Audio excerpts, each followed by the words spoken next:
Christina, and we're talking test tips. And today we're going to talk about the Common App's personal essay.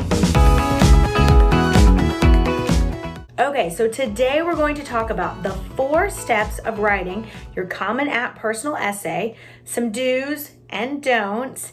And if you're writing an essay for the Coalition app, these 4 steps will work for that essay as well. So the basic idea behind the essay is to reveal an aspect of yourself that the admissions counselors won't know from the paper version of you.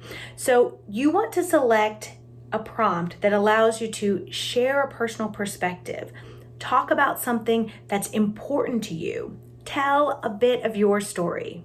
Okay, let me briefly run through the prompts. So you can offer background or a story from your life, discuss a challenged or cherished belief and the effects of standing up for them. You can share an accomplishment or contribution and recount the challenges and rewards of that. Offer a problem, explain how you have or could solve it. You can describe what's hard about being a student today and provide some advice for those younger than you. Chronicle obstacles or failures in your life and their effects. Describe an idea so engaging that you lose time exploring it. And lastly, you can pick your own topic and write about it. And for more information and a link to the prompts for both the Common and Coalition app, check out our blog at theolivebook.com. Now it's time to get into the 4 steps of writing your essay. So, first, the best way to get started is to try writing on all the prompts. So set a timer for 20 minutes and just write.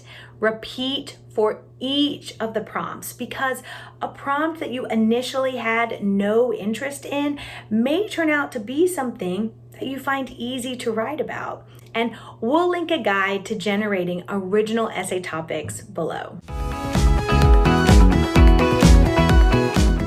Second, pick 2 prompts for which you can write 2 complete drafts. And once you have those 2 good drafts, it's time to share your essay with a wide audience. So this means teachers, friends, and families, which brings us to 3. You want to find a balance between listening to the comments and suggestions of others and finishing with an essay that is still in your voice, albeit a polished, thoughtful, personal version of your voice. And you guessed it, all this writing and rewriting takes time.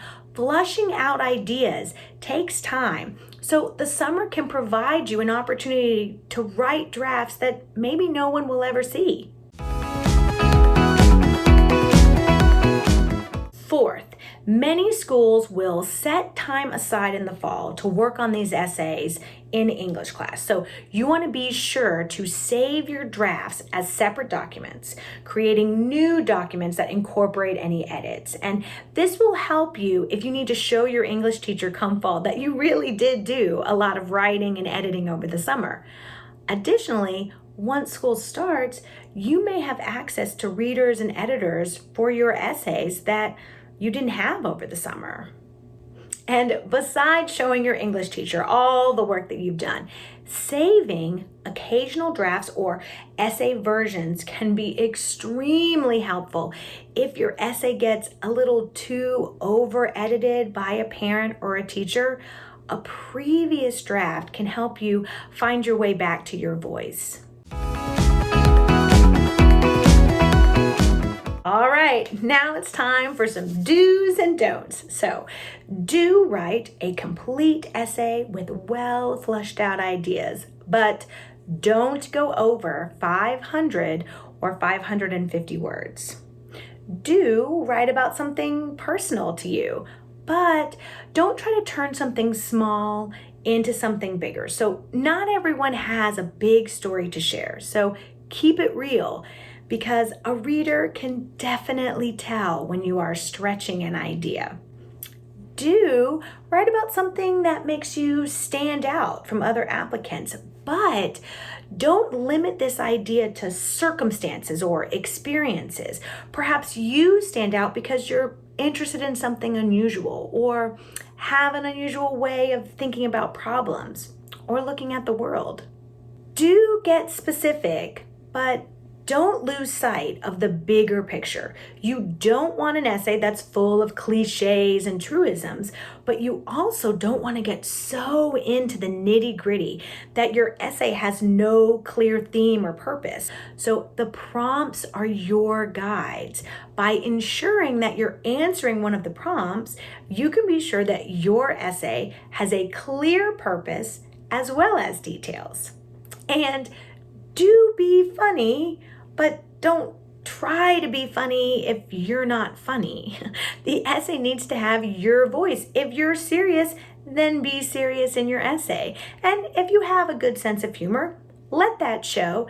The key is that you do want to take this seriously. So don't confuse humor with indifference or disrespect to the process. Do write, edit, and rewrite. You want to get feedback from others, so you need to share your writing with people who know you. But don't lose yourself along the way, right? Yes, you must edit to ensure that your essay contains no grammatical errors and that your ideas are clear. However, you want your essay to be about you, reflect your perspective, retain your voice, and give the admissions counselor a window into who you are beyond that paper or quantitative version of yourself. All right, so the takeaway here is that while it may seem daunting, writing your personal essay for the Common App is as easy as 1, 2, 3, 4. So 1, write on all prompts first. 2, write 2 drafts on 2 different prompts. 3, share your drafts with others and get to editing, but remember to 4, keep track of different versions of your essay in case you need to revert to or use part of an older version. All right, happy practicing.